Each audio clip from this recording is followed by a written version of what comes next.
It's the hottest day of the year here at Snetterton for the Milltek Sports Civic Cup. It's not raining, we've just got these umbrellas up because the sun is so strong.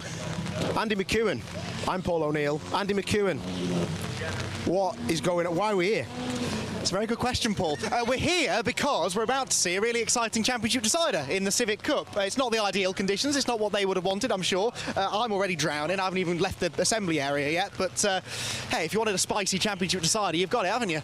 I think so, mate, I think so. So let's recap. So we've got Campy, Alistair Camp, leading the championship from his teammate Matt Luff. Then we've got Morgan Bailey in third, and we've got Dan Thackeray in fourth. Two kind of outsiders in third and fourth, or are they? Thackeray maybe, he's that little bit further back, but Morgan Bailey's right up there. He's only a handful of points behind Luff, like you said, and only just over 10 behind Alistair, and in this weather anything can happen, you know.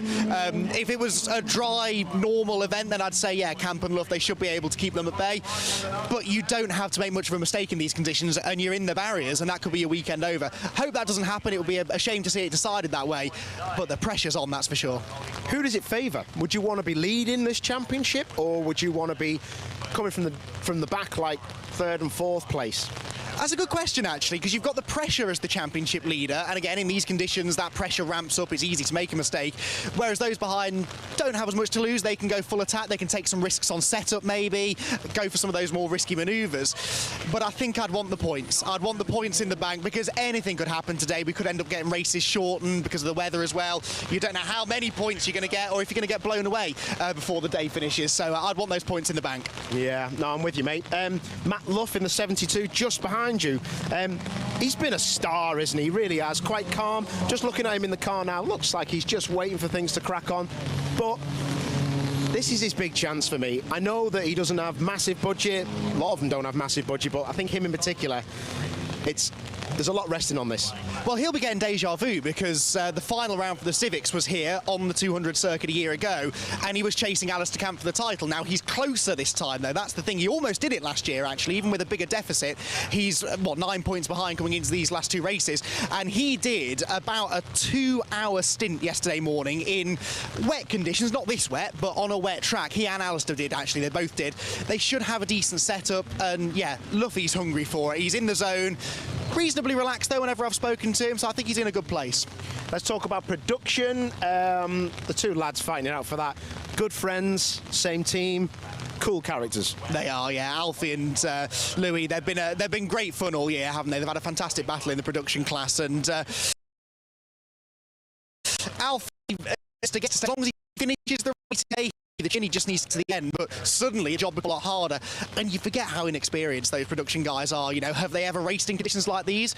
Probably not. So this is a real voyage into the unknown for them. The pressure's on. Yeah, and you know, for the viewers at home, there's a couple of things here. You probably can't see how wet it is, but what I would like you to do, if you could, that would be to point the camera down and let's show off a little puddle, because honestly it's bouncing. The track is even worse. I know from Snetterton racing here, when it's like this and there's water everywhere, it's hard work.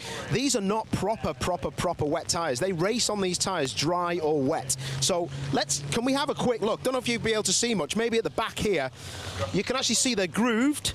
I don't want to get too far down. You might not be able to see because of the light, but they are grooved. There's a bit of light on this rear one if it is a bit of a struggle, but honestly it's not a proper wet that maybe a touring car would use. So that's what they're going to be up against. The time attack cars that are on the same package are out there now, but this honestly there's going to be a lot of wheel spin and a lot of aquaplane. I remember actually Cadwell Park, the first round, I mean, didn't one of the races get cancelled? It was that wet. Yeah, exactly. It's standing water that's the problem. You know, the tyres can handle a bit of moisture, and these are good tyres as well. They can handle a wet track, but around here especially there are a few places where the water really collects in the dips. Turn 1's notorious for it, the bomb hole as well, with that dip right on the apex. That's going to be the struggle, because you can have the best wet weather tyre in the world, but if the tyre's not in contact with the tarmac, there's nothing it can do. So that's the concern. I think they might have just red flagged actually the session that was out before us, because the track conditions are getting a bit sketchy now. Yeah, definitely. Do you know what, mate? On that note, I'll let you scoot. You crack on. So Andy's going to go over to the comms box very quickly. Look how he walks. He's so fast, giving the thumbs up to everyone. What an absolute hero. I love it when I'm on my own and I've got a chat and you look around and then people look at you and they go, don't speak to me, mate. Do you know who I'm going to speak to, though? Dave Hudson, who runs Motion Motorsport. Top lad is Dave. He runs Dan Thackeray. He's been very, very impressed with Dan. One of the things he's doing is checking the football scores by the looks of it.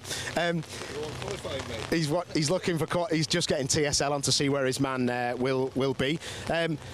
Dan, I was going to interview you, but I'm going to speak to Dave first because he's so smart. I'll come to you in a minute, mate.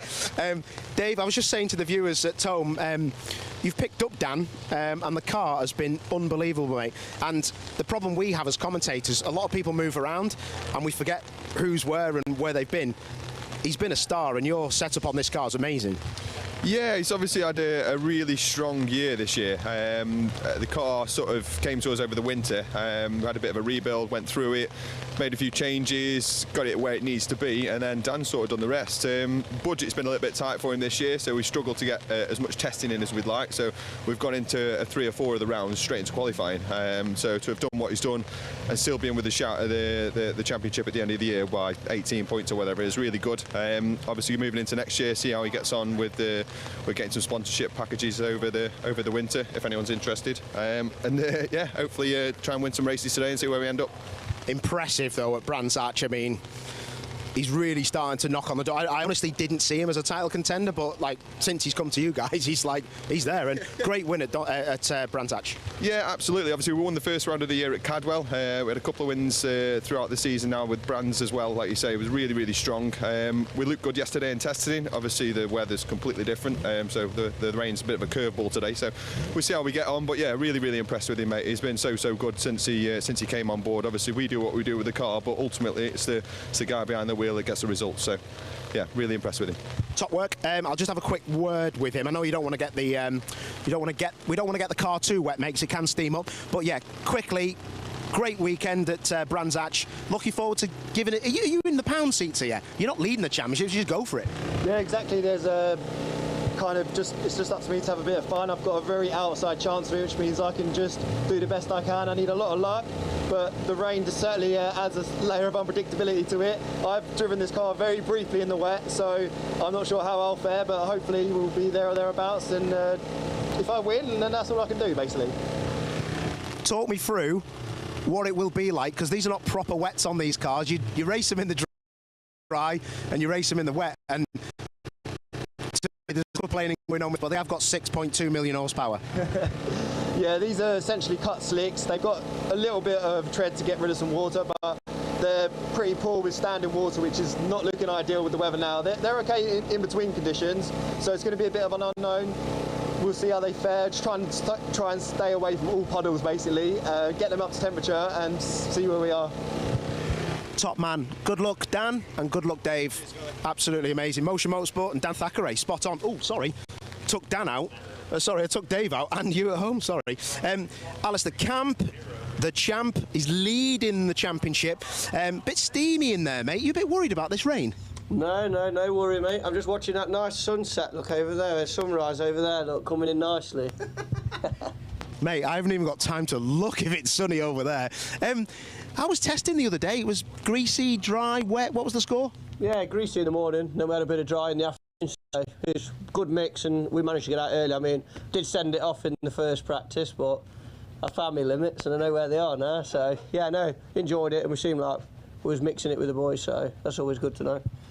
Who's the main protagonist for this, mate? Is it your teammate or is it all the other three? All of them, really. Just I know what I need to do, and that's it. Nothing stupid today. Just do what I need to do and hopefully bring it home. Top man, bring it home. I hope you do. I'll let you crack on. I know the guys. Basically, if I was to get in a race car like this with water on my race suit, you'll end up steaming the cars up. And you can see from Alistair's car, they'll have rain-exed it and put anti-fog on. But you still do, where they've not done it, where he doesn't need to see out, you can actually see a lot of steam there. But that's not a problem. But look at the front, though. As he was showing off, nice. It's all very nice. So you can see a lot steaming up from the other cars, but it's in the right places. Okay, let us have a word with Let's see if Matt will speak to us, because I'm not sure. I don't like jumping in on people sometimes. But let me see. Is he? You stop. All right, he's going. I'm gonna let him crack on. He doesn't want to speak. That's cool. That is cool. Tell you what I'm gonna do then. I am gonna put this brolly down because I'm northern, and I don't mind a bit of rain. How are you? You always look nervous. Yeah. Do you know what made me laugh? I said to everyone at home, I said, as soon as it looks like I'm on my own and have to talk to the camera, it's like everyone looks at me and goes, not me. How are things for you this year? You've had a good year, actually, haven't you? I've had a really good year, yeah. Good result at Brands for Tom, and yeah, now we're going to run Rob and see what he does in this. Tell me more about Bobby, because Bobby Butler is a proper peddler. He is a good peddler, yeah. Just got to get his head in the right place, and he can, yeah, hopefully be up there. Do you find that a lot with racing drivers in general? Because we all know we can drive, but there's sometimes people just drop off a bit, don't they, because they're not in the headspace. Is that one of the things you have to do? Yeah, a little bit, yeah. You need to keep their head in the right place and give them ultimately the best machine for the job, and if they're happy, then they can do what they can, really. He can win today? I think so, yeah. He's confident, so... He's always confident, isn't he? A bit too confident. Do you know, I was just saying, he's always a bit too confident. What makes me laugh is he's giving us a wave there. I'm just going to give him a little knock. I think that said a lot before, actually, when Matt Luff just kind of didn't really want to talk. He's in the zone. This is his big chance to win the championship. Let's see if I can just quickly speak to Rob. A lot of the guys don't want to talk, because if they get wet inside the car, it's stopped raining to a point now, mate. It just steams the car up, doesn't it? It's a nightmare if you do get your race overalls wet. I know, all you need is a proper mechanic that knows how to use the anti-fog and the Rain-X ball. And I've got good blowers in here, so hopefully we should be okay. Last thing you need, though, is someone like me opening your window and breathing a load of hot air in the car, though. But I could see it. I could see your foot's moving around in there. People make me laugh because they say, "Oh, I'm not nervous." And if you're not nervous to race a car, you don't care, do you? Look, if you said that every time you're on the start line, I think everybody would be lying, and you know that yourself from the amount of years you've been racing. It never changes. It's once them lights go out, I think the nerves go away because you forget about it. But I think, getting ready to go for quali, it's going to be a very, very difficult session.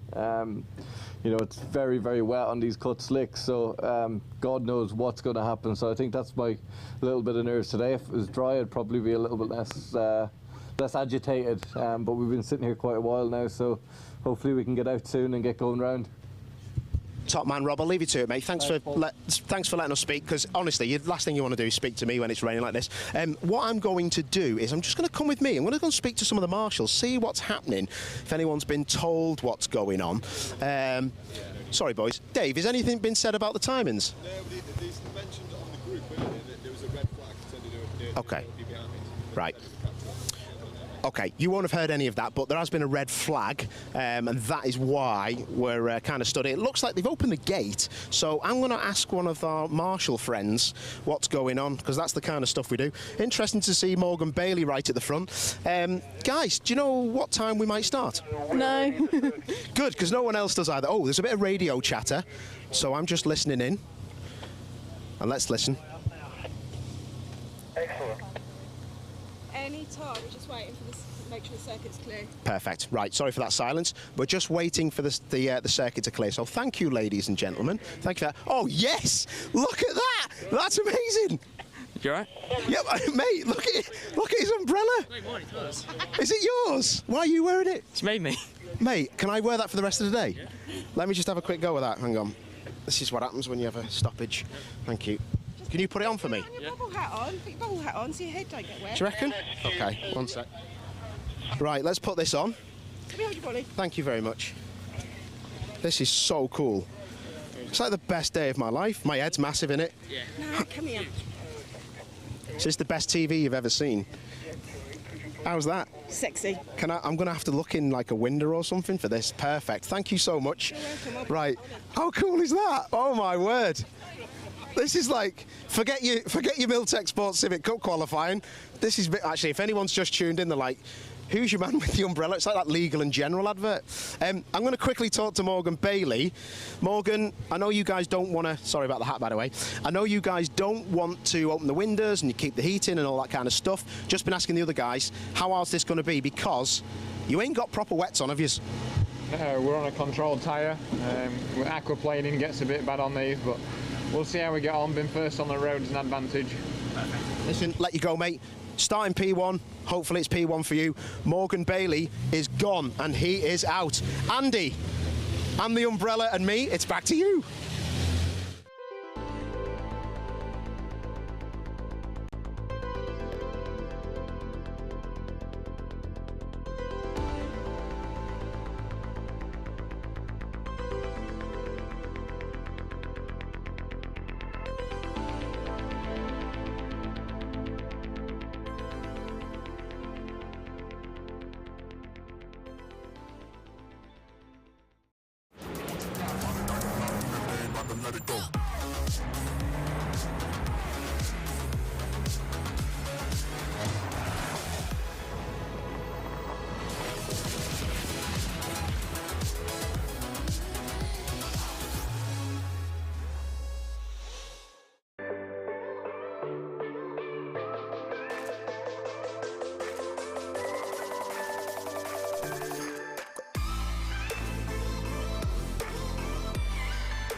For voice and data solutions at speeds that are simply out of this world, choose Maximum Networks.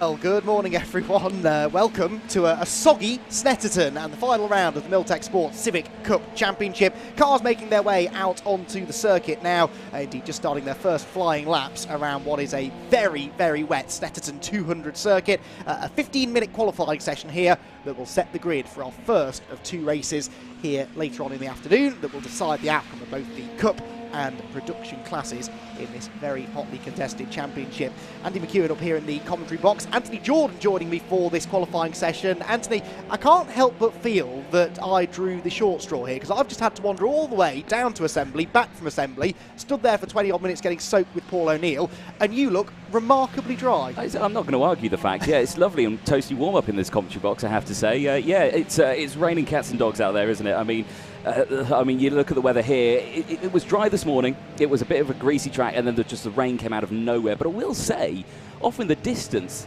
there's a nice sunrise appearing. The clouds are clear. I've got to say, I'm going to be quintessentially British here and say, I think it's brightening up, Andy. I actually agree with you as well. I can't quite believe I'm saying this. It was supposed to rain very heavily around midday. Now, what I'm hoping is that was the heavy rain and it just got here a little bit earlier, because beyond that, it was supposed to be actually quite pleasant. So fingers crossed that the track will start to improve. It is not really raining particularly heavily now, which means, Anthony, that this will be an interesting qualifying session because the quickest lap times are not going to be the ones they're setting now. They'll be the ones they're setting in another 10.5 minutes time. Yeah, definitely so. I mean, of course, as the track dries out, like Paul was saying there, they're not on standard wet tyres, they're on the controlled tyres, of course, so they're just grooved. So clearing the water may be a bit of a challenge for these cars, but I suspect as the more laps that they put in, yeah, definitely the times should start coming out. I mean, we've got the first sort of times coming in. Representative, you've got 142s, should say, from the most of the drivers are straight off the track there, and this is what we were going to be concerned about, aquaplaning. And that is Max Edmondson, I'm afraid, who had a bit of a shunt last time at Brands Hatch as well, and he has found the barriers pretty significantly down at Rich's Corner. Been a popular place to have an accident today. Adam Shepherd was off there in the TCR practice session earlier on, and now the number 33 Honda Civic is in the barriers. Lots of damage done to the driver's side of that car, but he sort of rattled down the Armco first and then made contact with the tyre wall itself. That's a real shame for Max, who hasn't really been able to catch a lucky break all season long, and his qualifying session at Snetterton continuing that theme. Now, he's out of the car, which is the main thing, so he appears to be okay, but that car is in a dangerous position, Anthony. I wouldn't be at all surprised to see a red flag, and this is the flip side to the point I just made about how the quick tyres were going to come later on. Yeah. It's important to get a banker lap in, because you don't know if this will be a red flag, and indeed if it will be the only one. This could be a truncated session. You need to get a time on the board. Yeah, definitely so, because if they do stop it, yeah, it's going to be, if they do cancel the rest of the session, if they do stop it, of course, obviously big time delays, of course, already today with several stoppages that we've already had. So, you know, like you say, yeah, they've definitely got to get a banker lap in straight away. But looking at the track conditions there, it doesn't look too bad as they go out onto the main straight. But, you know, looks can be deceiving. It can be buried deep in the tarmac and flick up when you least expect it. But yeah, like I say, no red flags at the moment. They're just sticking with the yellows, and I've got to say, Marshall straight on it, not afraid to jump out on track straight away to the driver's aid. But yeah, again, it's very, very tricky conditions for all these drivers out there. It is indeed. Yellow flags out of Richie's. That car is right in the firing line, so I'm kind of surprised we haven't seen a red flag, but for the time being, the session continues, and it is car number 1, Alistair Camp, that has gone fastest with a 141.131, and that is 0.115 quicker than Rob Butler, the Irishman, second, and Matt Luff in third position. As Paul was talking us through in the assembly area earlier on, we've got 4 drivers mathematically in contention for the title, all of them covered by just 19 points, with 25 points available for a race win in 2 races today, plus a bonus point in each for the fastest lap. So those 4 drivers all very much in contention. It's Alistair Camp who leads on dropped scores. He has got a 9-point advantage over Matt Luff, who is 2 points ahead of Morgan Bailey, who is 8 further ahead of Dan Thackeray. Well, of those contenders, at the moment, Camp on pole, Luff third, Thackeray fourth, and surprisingly, Jordan, given his recent form, it's Morgan Bailey who is down in 6th. Yeah, exactly. And I mean, Morgan Bailey, he's one of the drivers that, you know, you were thinking he has got the opportunity to do this. Like I say, the 2 teammates who are going to be working together potentially in the first few moments of this qualifying, you know, really at the moment have been struggling. So, you know, I think there's going to be a good change. It's going to be a shake-up. We'll have to see what happens in the races, because, of course, qualifying can tell a story, but you find out what's going to happen in the races, and of course it is going to be a tough one, especially in the production class as well. Yes, where we could see a championship decided in race 1, because Alfie Jenkins arrives here at Snetterton with a good cushion over Louis Hounsell. It is 27 points, I think. There will be 26 points available after race 1, so Hounsell has to outscore Alfie. It's quite simple though. If Alfie is ahead of Louis in race 1, Alfie's champion. If Louis is ahead, then it will go down to the last race, at least mathematically. And also worth mentioning, I mentioned drop scores a moment ago, you cannot drop either of the races here at Snetterton. So if you have a non-finish, Anthony, that could be your championship dub. Yeah, definitely. You never want a non-race finish, of course, but in these conditions it's very highly likely to happen, so drivers are going to have to be super careful with that one. But like you say, it's going to be a good shake-up for all these drivers as they go through. I mean, Buki's back. We just saw him on camera a second ago. Like I say, he'll have taken about 10 years to sort his hair out before he got into the car. So hopefully it's all good under that helmet. But fake tan will be with it as well. No, exactly. You know, being a team boss, you know, you've got to make sure you've got your orange tan. You've got to have the tan lines, slick back hair, whitest teeth in the world, and all of that. But he's been working hard on all that, he has. But yeah, I think out there in qualifying, he's doing a good job. Where is he at the moment, Buki? He is 9th at the moment. 9th, yeah. So that's not too bad for him, you know.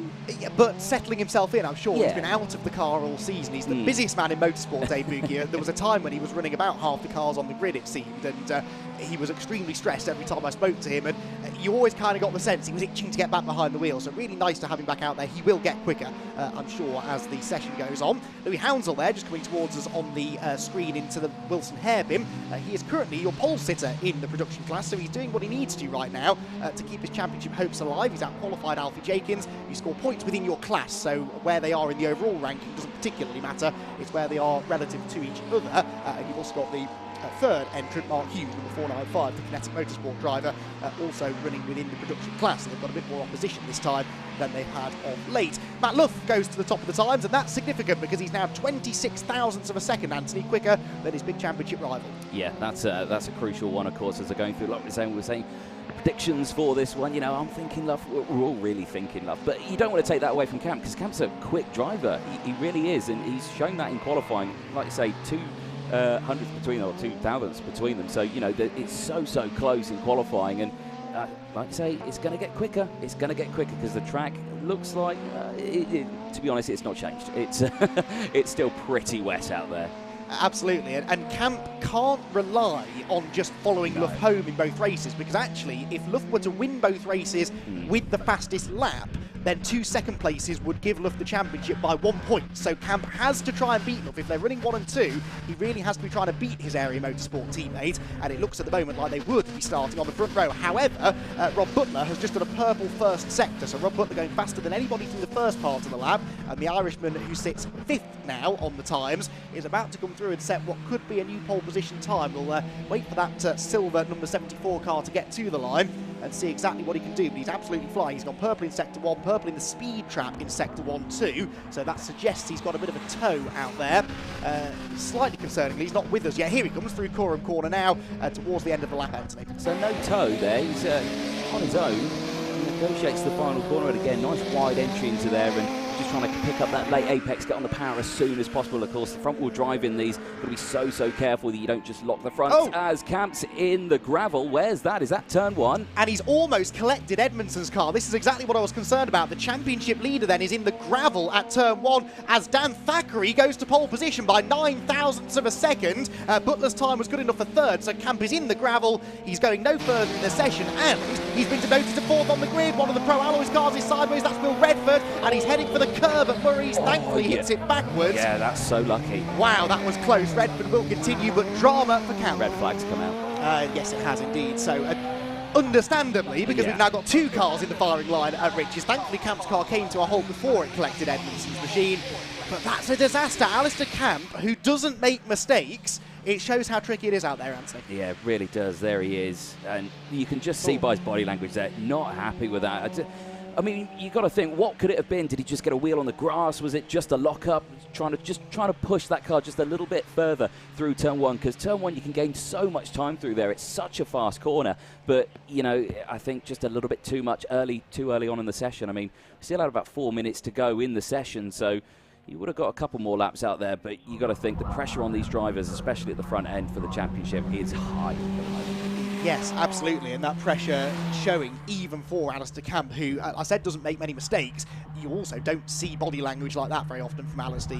He is normally a pretty cool customer, but you could sense the frustration in his body as he trudged through the gravel trap. The car, thankfully, is undamaged, though, it would seem, so that once they get the gravel cleared out of it, he should be good to go in the race later on, but we'll be starting no better than 4th, because even if we do restart the session, he won't be able to take further part in it. So, to confirm then, because there was a lot happening there just before the red flag came out, it is provisionally number 29, Dan Thackeray, outside bet for the championship, remember, who's just gone and stuck it on provisional pole position by 9 thousandths over Matt Luff, second in the championship.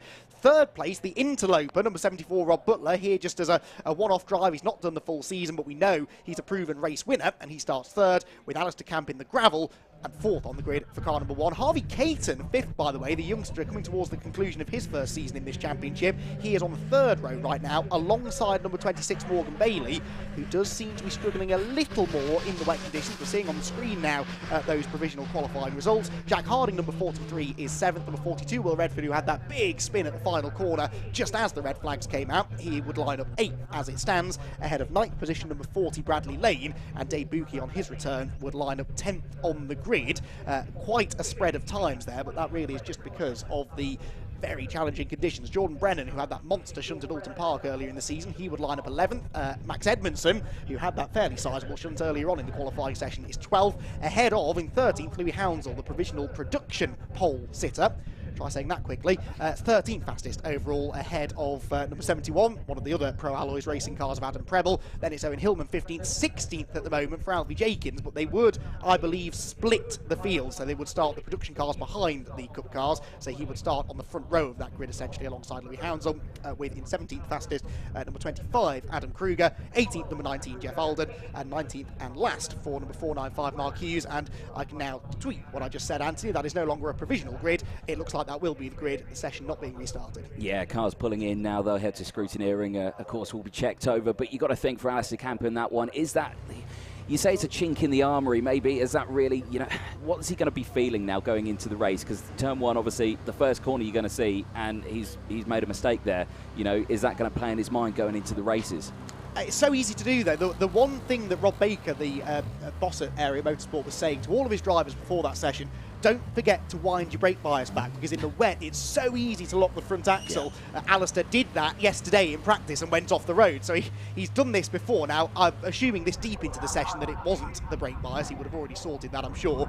But there's quite a lot of standing water. The entry to Riches is among the wettest bits of the track, I would say, and if you slightly go off the line, you find a puddle, you hit the brakes, you're going to snatch a brake really easily, and from that point, front-wheel drive car, Anthony, there's no saving it. Yeah, and the rain drains to that sort of side of the track as well, because there's a gully on the outside of the track that collects all the rainwater, and of course all the water running down from the hairpin coming down in through turn one. Yeah, it can be pretty treacherous, I'd say, for a lot of the drivers. But like you say, yeah, now two cars off in that gravel trap. I think definitely red flag in the session, probably the right call to make. But just thinks going into the racing later, it's going to be interesting going into turn one. We couldn't have scripted a better qualifying session or a result, really, could we? But Thackeray, who needs to be winning races, on pole. Luff, who I think has the pace to beat Alistair Camp, and he's starting a couple of places ahead of him. Camp's now on the back foot, and as for Morgan Bailey, I wouldn't write him out either. He's a really good racer. I would say a better racer than qualifier as well, so I think he can move forward from there. Plus, if it doesn't rain again, and I'm beginning to lean towards that possibility, Anthony. It's looking all right. It's looking better than it was 20 minutes ago, I'll give you that much. If it doesn't rain again, it could be a dry-ish circuit, and that will maybe give Morgan a better chance to move forward. So we have got a tantalising final couple of races on our hands here. We do, and looking at that picture there, that looks to me like rain has actually stopped out there, so the track's just going to get drier and drier as the day goes on. So fingers crossed it stays like that. But yeah, I think you hit the nail on the head there. These races are going to be absolutely amazing going into them. Championship battles, wet conditions, changeable conditions. Oh, it's going to be amazing.